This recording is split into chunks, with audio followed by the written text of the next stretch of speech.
رسول اللہ صلی اللہ علیہ وسلم کی زندگی میں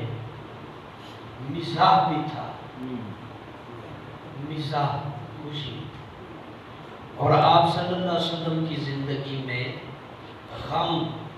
فکر آخرت بھی بہت تھا۔ تو اس کا مطلب یہ ہونا چاہیے کہ بندے کو اتنا بھی مایوس اور غم زدہ نہیں رہنا چاہیے کہ ہمیشہ وہ غم میں رہے اور مایوسی میں لپٹا چپٹا رہے، اور اتنی زیادہ خوشیوں میں بھی نہ رہنا چاہیے کہ وہ آخرت کی فکر اور آخرت کی ٹینشن بھول جائے۔ ہر چیز میں ہمارے رسول صلی اللہ علیہ وسلم نے ہمیں ایک پیمانہ، ایک معتدل اور میانہ روی کا پیمانہ عطا فرمایا۔ جیسے حدیث میں آپ نے بھی پڑھا سنا ہے، ہمارے پیارے رسول صلی اللہ علیہ وسلم نے کبھی آواز کے ساتھ مسکرائے نہیں۔ آپ کی ہنسنے میں کبھی آواز نہیں نکلی کہ آپ اس طرح سے ہوں کہ آواز آ رہی ہا ہا، جیسے انہوں نے مختلف لوگوں کی مختلف طریقے سے ہنستے ہوئے آوازیں نمایاں ہوتی ہیں، اس طرح جناب رسول اللہ کی پوری لائف میں کبھی آواز کے ساتھ جناب کو ہنستے ہوئے نہیں دیکھا۔ ایک بھی حدیث نہیں جس میں آپ کے بارے میں سنا ہو کہ آپ کی ہنسی میں، مسکراہٹ میں آواز آئی ہو۔ اور ہمارے یہاں مختلف لوگوں کی مختلف ہنسنے کی جو آوازیں ہیں وہ ریکارڈنگ میں موجود ہیں، معاشرے میں موجود ہیں۔ تو اس کا مطلب ہے کہ آپ ضرورت سے زیادہ کھل کر ہنستے نہیں تھے، لیکن ایک حدیث سے پتہ چلتا ہے کہ آپ صلی اللہ علیہ وسلم مسکراتے تھے، اور بہت زیادہ جب آپ کو خوشی ہوتی تو چہرہ کھل جاتا، گلاب کی طرح، جیسے گلاب پورا جوبن میں کھل جاتا ہے، اس طرح چہرہ کھل جاتا، کھلا کھلا فصیح ہو جاتا، اور منہ مبارک، ہونٹ مبارک کھل جاتے ہیں، دانت سفید چمکتے ہوئے کبھی کبھی نظر آتے ہیں۔ بس اس حد تک آپ کی مسکراہٹ تھی۔ مزاح بھی کر لیتے تھے، صحابہ کے ساتھ بیٹھے ہوئے اکٹھے کھجوریں کھا رہے ہیں تو حضرت علی جناب کی اس لائن میں بیٹھے ہوئے تھے، صحابہ جہاں دیگر کھجوریں کھا رہے ہیں، اس کی گٹھلیاں رکھتے جا رہے ہیں اپنے اپنے آگے۔ جناب رسول اللہ صلی اللہ علیہ وسلم اپنی کھجور کھاتے اور اپنی جو گٹھلی تھی وہ علی کی گٹھلیوں میں رکھتے گئے، بے دھیانی سے علی بھی کھاتے گئے۔ جب مکمل کھا چکے، فارغ ہو گئے، فرمایا بھائی دیکھو سب سے زیادہ کسی نے کھائی، یہ بھی ایک مزاح میں پایا ہے۔ سب نے دیکھا تو ڈھیری جو گٹھلیوں کی تھی وہ علی کی زیادہ تھی، تو حضرت علی بھی مسکرا دیے۔ پتہ چل گیا کہ جناب، تو یعنی معمولی سی مسکراہٹ اور مزاح بھی زندگی کا حصہ ہے، جس سے انسان کے پٹھوں اور اعضاء اور دماغی حالت میں مفید جو ہے اثرات مرتب ہوتے ہیں۔ لیکن زیادہ تر آپ فکر مند رہتے تھے، زیادہ تر آپ روتے رہتے تھے، زیادہ آپ غم زدہ رہتے تھے۔ کس بارے میں؟ موت اور اگلی زندگی کے بارے میں،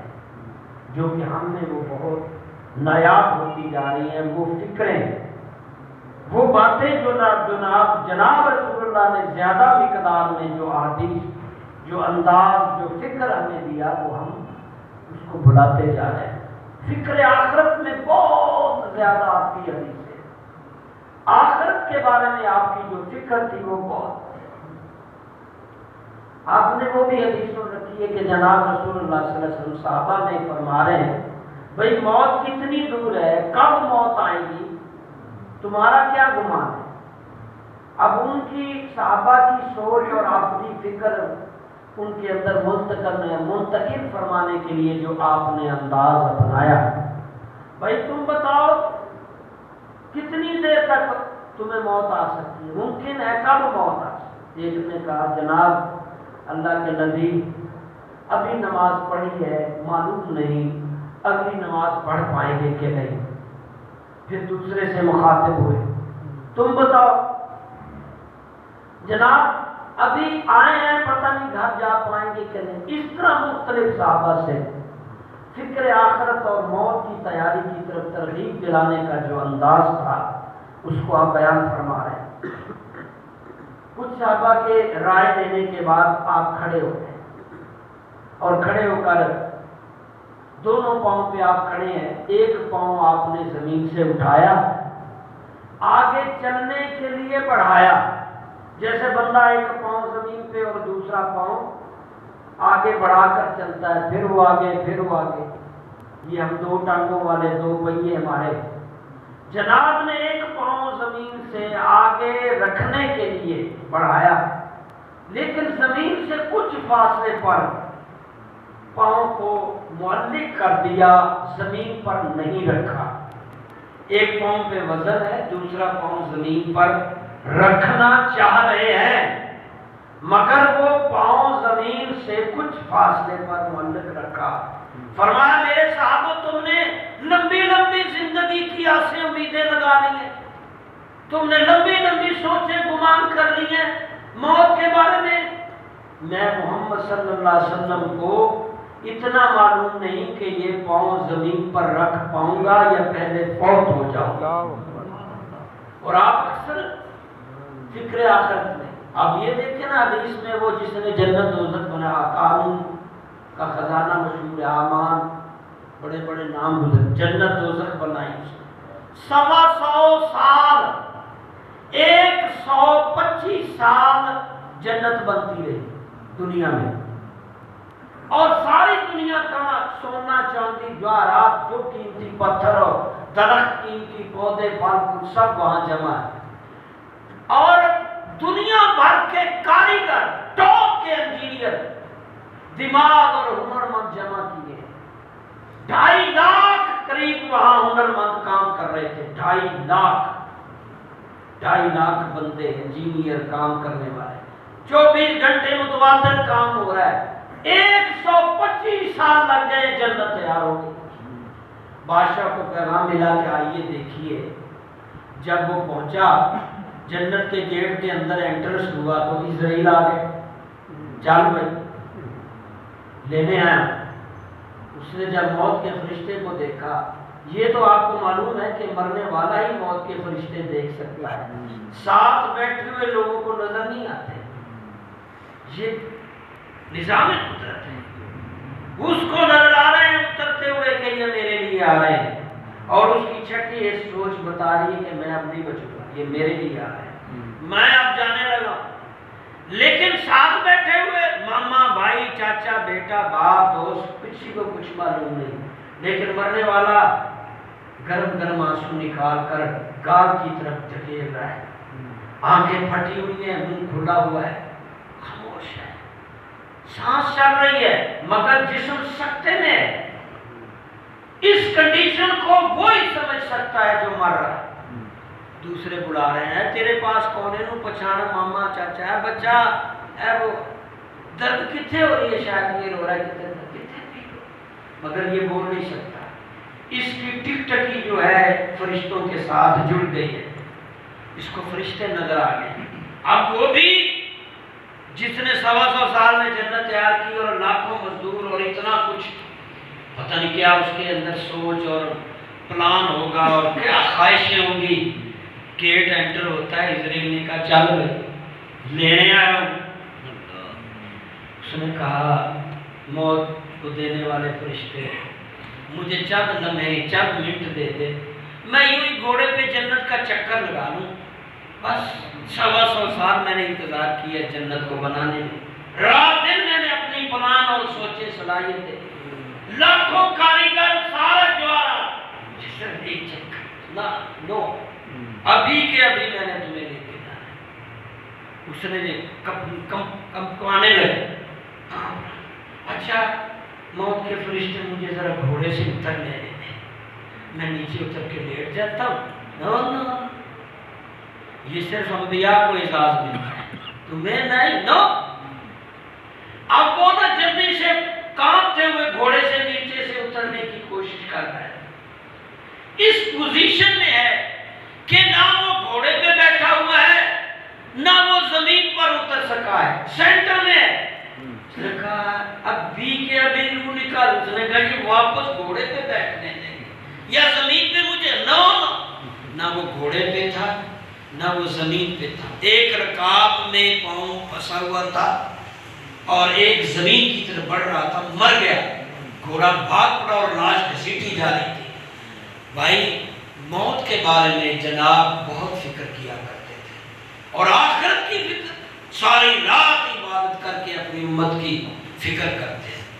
ایک دن اللہ سے یوں ہی دعا کی کہ مجھے میری امت کا مقام دکھا، کہ میری امت کا کیا حال ہوگا، کون کیا کر رہا ہے، سارے اعمال امت کے قیامت تک کے ہونے والے معاملات مجھے دکھا دو۔ اللہ نے جھٹ سے مووی سکرین میں جیسے ایک منٹ میں سارا کچھ دکھا دیا جاتا ہے، سارا دکھا دیا، کتنی تعداد میں، کس سال میں، کس سن میں کتنے نیکوکار رہ جائیں گے۔ میرے خیال میں یہاں اس سٹیج پہ جب آئے ہوں گے تو یہاں تو بس 100 میں 2-4، اور وہ بھی بڑی پکی نمازیں پڑھ کے پکی طرح پھر سود کھاتے، پکی نمازیں آتے پڑھ کے پکا جھوٹ بولتے ہیں، ساری داڑھی لمبی چوڑی رکھ کے چنگی طرح دھوکہ دیتے ہیں۔ یہ بھی دکھائے ہوں گے لوگ، جو دکھنے میں کچھ ہے، کرنے میں، قول میں کچھ ہے، قرار میں پریکٹیکل کچھ ہے، عملی طور پر کچھ ہے، اندر سے کچھ ہے، باہر سے۔ اور منافقین کی نشانیاں جب ساری میں نے جمع کی پچھلے دنوں میں ایک کالم لکھ رہا تھا اخبار کے لیے، میں نے منافقین کی ساری حدیث، قرآن اور پچھلی جو تورات، انجیل، زبور سے بھی میں نے الحمدللہ وہ بھی میں نے حفظ کی تھی ٹین ایج میں، جو صحائف تھے، ایک لڑن تھی کہ قرآن حفظ کیا، تو اس کو بھی دیکھیں کیا ہے تاکہ تقابل ادیان میں ایک فرق آئے۔ سارے اقوال ذرعی، ادوار اور بادشاہوں کے دور، شیخ سعدی اور حافظ اور وہ سارے شاعر بھی جمع کر کے جب میں نے آخری نتیجے پہ پہنچا بالکل جمع کر کے، تو یقین جانیے میں جس چہرے کی طرف دیکھ رہا تھا، جس کو بھی میں جانچ رہا تھا، منافق نظر آ رہا تھا۔ مجھے مشکل ہو گیا کہ میں کس کو مسلمان مانوں، اتنا مشکل۔ آفس لائن میں دیکھا، آفیسر لائن میں دیکھا، ججز کی لائن میں دیکھا، وکلاء کی لائن میں دیکھا۔ ظاہر ہے اب ہم اولڈ سٹیج پہ آ گئے 50 پلس، تو ہمارے درجنوں وکلاء اسٹوڈنٹ جو تھے بچے بن چکے ہیں، درجنوں ججز لائن میں جا چکے ہیں، درجنوں صحابی بن چکے ہیں، اور درجنوں جو بڑے پروفیسر بن چکے ہیں، اور ڈاکٹر 2-4 درجن سے بھی زیادہ۔ ہر روز ایک بچہ آ کے ملتا ہے کہ میں اپنا ہاسپٹل کا سینئر ڈاکٹر ہوں، میں آپ کا پاس پڑھا کرتا ہے۔ ظاہر ہے ہمارا مدرسے تک محدود نہیں تھے، ہم اسکول کالج میں بھی پڑھاتے تھے، جدید کر وہ سب لائنوں میں، ڈاکٹروں کی لائنوں میں، پروفیسروں کی لائنوں میں، سب لائنوں میں نظر ڈالتا ہوں تو مومن بڑی مشکل سے ملتا ہے، بڑی مشکل ہوتی ہے، بڑی مشکل۔ جب حضور کو دکھایا زمانہ تو یہ زمانہ بھی حضور کو دکھایا ہوگا کہ تیری امت کا حال یہ ہوگا، مسجد کے ساتھ مسجد بن رہی ہوگی، ہر دوسری گلی میں مسجد تعمیر ہو چکی ہوگی مگر خالی پڑی ہوگی، ہر دوسری گلی میں مسجد، چندہ اتنے زور و شور سے مانگا جائے گا کہ بھکاریوں سے بھی بڑھ کر، اتنی منتیں کر کے چندے اکٹھے کیے جائیں گے، اسپتال بھی گلی و گلی، مگر بے رحمی، بے حسی اور بے ایمانی انتہا ہوگی، رحم دلی، حلاوت، ایمان، روحانیت، اخلاص تک نہیں ہوگا۔ یہ بھی دور جناب نے دیکھا، اور آنے والے دور کے بارے میں جب میں سوچتا ہوں تو اوسان خطا ہو جاتے ہیں، سوچنے کی صلاحیت جام ہو جاتی ہے، جام۔ اور جب جناب نے ساری امت کے بارے میں دیکھا تو رونے لگ پڑے، پھر اٹھ کر دعا کرنے کے اللہ میری امت کی بخشش کا کوئی طریقہ بتا، یہ تو بہت زیادہ حال خراب ہے، میری امت کا حال تو بہت۔ جناب رسول اللہ کی اس آسمی پر اللہ نے کہا استغفار کیجئے نبی، دعا کیجئے، رات کو عبادت کیجئے، ہم آپ کی امت کو بخشیں گے۔